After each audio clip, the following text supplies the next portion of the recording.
Okay, so I'm going to go ahead and get started. Thank you for being here. I appreciate you showing up. Today, during office hours, we are talking about job descriptions. I think that that's not something that we always have, but definitely need to. So, who needs them? You.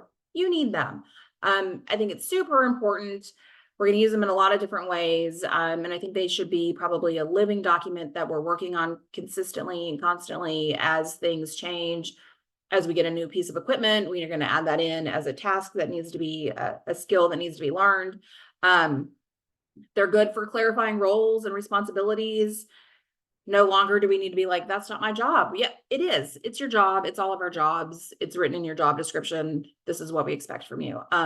For responsibilities, we're going to be able to attract and retain talent better because they know what they're getting involved in. They know what they're coming into. They know what's expected of them. It's going to work for our legal compliance. So when those hiccups happen and we have to go back and say, like, this is what we expect of you. This is what we need you to do. We've got it written there in our job description. It's going to help with communication, not my job, not your job. Um, and then performance management, we're going to use them for our reviews and raises and things like that. So I went over and I thought of the top 10 reasons that I think you need job descriptions. So the clarity of roles and responsibilities, this is going to help outline specific duties and tasks associated with each position at the practice. It helps clarify for your employees so that they understand what's expected of them right from day one. We're going to tell them this is what we need you to do. Help them definitely train them on it, but like this is what's expected of you in this role. It's going to reduce confusion and misunderstanding about their role.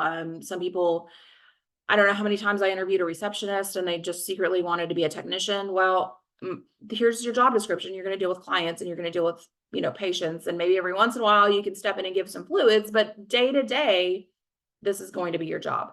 How are we going to use this for recruitment and hiring? Well, I think that a clearly defined job description just makes it easier. Like we know what we're looking for. We know the skill set that we're looking for, the quality of the candidate that we're looking for. And that way, as we're interviewing and going through the process, we should be getting those people applying that are able to fill these duties. It can be an asset so that the skills and the experience and the position needed are clearly defined and they know.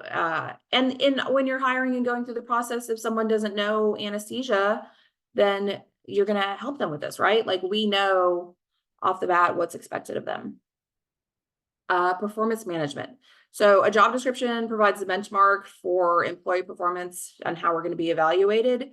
If we know that there's these 5 tasks that we need you to perform for this role, and maybe you're falling down or short in one of them, we're going to go ahead and we're going to create a performance improvement plan. We're going to do some additional training. We're going to help you get to the point so that you understand how and what's expected of you. You know what? For legal compliance, we're going to use this to ensure that we are complying with all laws and regulations for employment for your state. We are clearly defining job duties. We are setting up the requirements.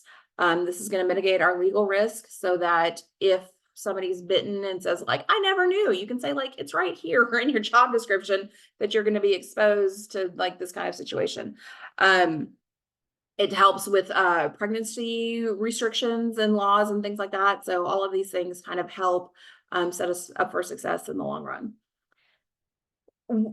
For employee engagement, when employees have a clear understanding of their roles and responsibilities, they're more engaged. They understand what's expected of them and they want to perform to the best of their ability. It really helps kind of train up as well. So I would post my job descriptions in the break room so that if I were an assistant and wanted to make my way up to a assistant 2 or whatever your hierarchy is, I can read the job description and know what's expected of that position and then work towards that.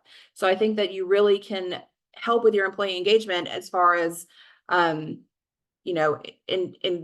them or getting them excited about the next step in their career or possibly like where they want to end up and what's expected of them. And which also then leads into succession planning. If you know that your lead technician's leaving and they're really a rock star at doing anesthesia or something like this, we can start training and knowing what skills we're going to lose with that person and then train on those. Job descriptions serve as a communication tool between employees and management. That way we have a framework of what we're expecting. There's no surprises. It gives you standards, career development opportunities. All of these things that we talked about are part of the open communication. And like I said, we're going to use these for performance appraisals. If we go back and say, like, these are the top 10 things that we need for you in your role, then we can go through and say, like, maybe you're exceeding at this and could use some help at that. So it really helps when it comes time to raises and makes it a little bit more fair and consistent as we're assessing our employees. Organizational structure. The job descriptions give you an overall kind of structure to your practice. It gives you, like, if you have a lead technician, then your other technicians obviously report to them. So it helps kind of establish their roles and authorities and who can do what in your organization.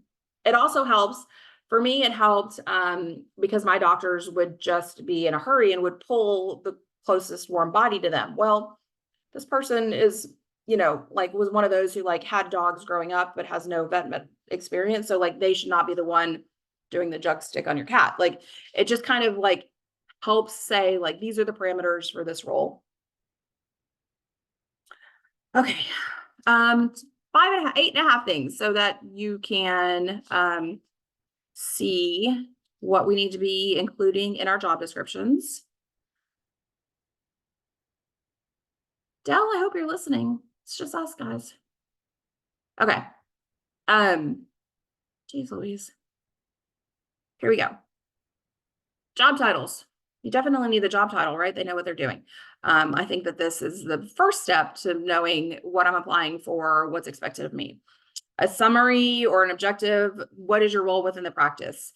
If your role in the practice is kennel, like, that was a lot of, like, husbandry. You're going to be doing some cleaning. You're going to be taking care of the animals in a way that's, maintaining fresh bedding, keeping their water bowls full, things like that, which is a lot different than a CSR job description or a technician job description.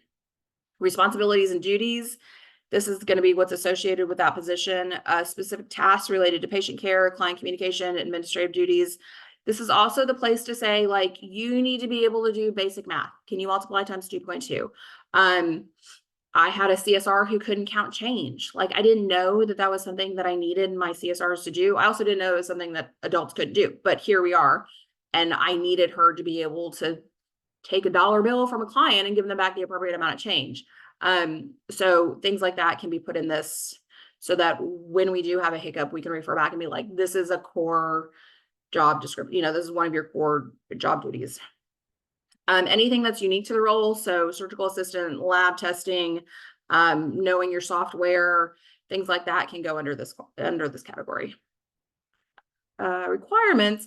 So, a lot of us came up through the ranks. Like, we started out, and if you don't have to be a certified technician, you could have just learned by doing.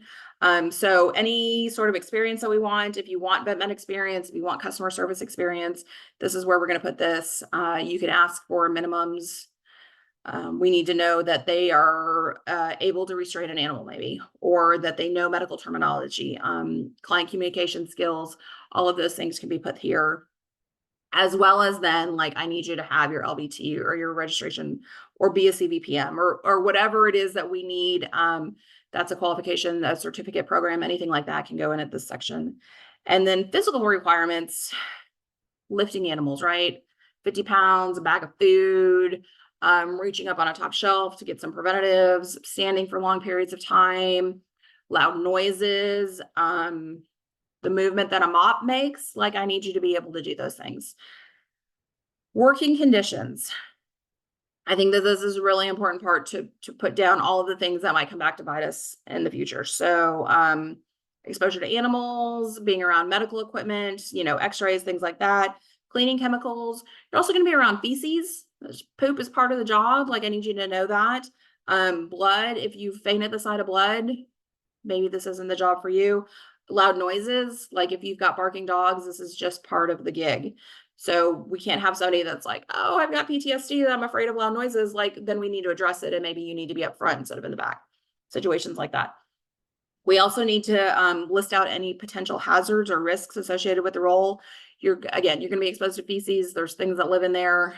This is just a risk that we take. We're gonna, teach you how to avoid any sort of contamination. There's also a place to put bites, right? Like, you work with animals, they're unpredictable. We're going to train you how to read their signs and signals and what to look out for, but at the same time, like, stuff happens, and so you need to be aware of that. Work schedule is much easier. You just need to say, like, we're open these hours. We have 4 10s, or we try to do 5 8s, whatever you're doing here. If you're open on the weekends and you need someone to work the weekend, like, put it here. This is where because when it comes back to reasonable accommodations, you say, these are our office hours. This is when we schedule people to work. If you can't meet our criteria, like, then we've done what we can. This would be if we do any on-call or emergency or after hours things, I would put them in here as well. Reporting structure. Oh, wait. Succession planning, we already talked about that.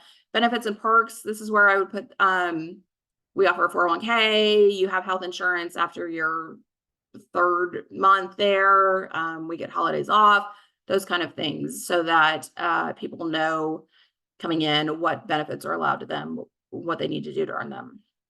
So my 8.5, my half thing is that if you have your company culture, values, motto, anything like that, like, this is an important thing to put in your job description if you reference it. Like, if you just went to some seminar and created these things and don't ever really talk about them, then, like, I don't think that it's important.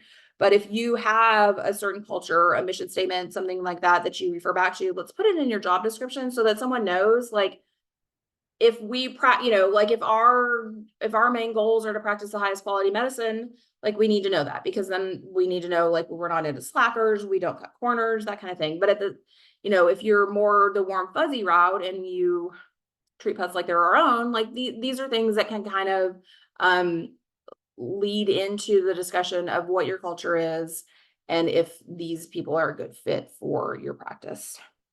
So I would use this to emphasize any unique aspects of the practice that you use to identify your culture. And that way it's out there. So when the person, yells at the animal who's barking, you can go back and say, like, look, that's not really who we are. Like, we don't do that, and that's not part of our culture. And you can refer back to it for this. So in creating these job descriptions, we need to keep in mind that you're going to refer back to them for employee reviews, performance improvement plans, employee warnings. So those kind of all grouped together. We can go back to them. We can use this as a reference. Is this person doing good at this? Does this person need more help with that? When they agree to their job descriptions, you said that you could monitor anesthesia without distractions. Well, now here we are. So use that as a warning. This also helps with pregnant employees, so that when they say, like, oh, I'm pregnant, and you say, great, can you do this? And they say, oh, no, I can't do that. Or they say, like, tell me what I can do. And you say, like, no, you take this to your doctor, you give them their job description, and they take it to their doctor, and the doctor says, you can do this, this, and this. And then that's the rules that we abide by. We don't make up the rules. You get a doctor's note. So this will help with that. And the same with return to work conditions. We're expected to provide, like, reasonable accommodations, but that varies in a veterinary practice, right? Like, if you're a technician who does anesthesia and now you need to do something else, like, maybe I can't put you in up front with clients because you don't know the computer system or whatever it is. So this return to work conditions, you can ask them, again, take this to your doctor, check off what you can do.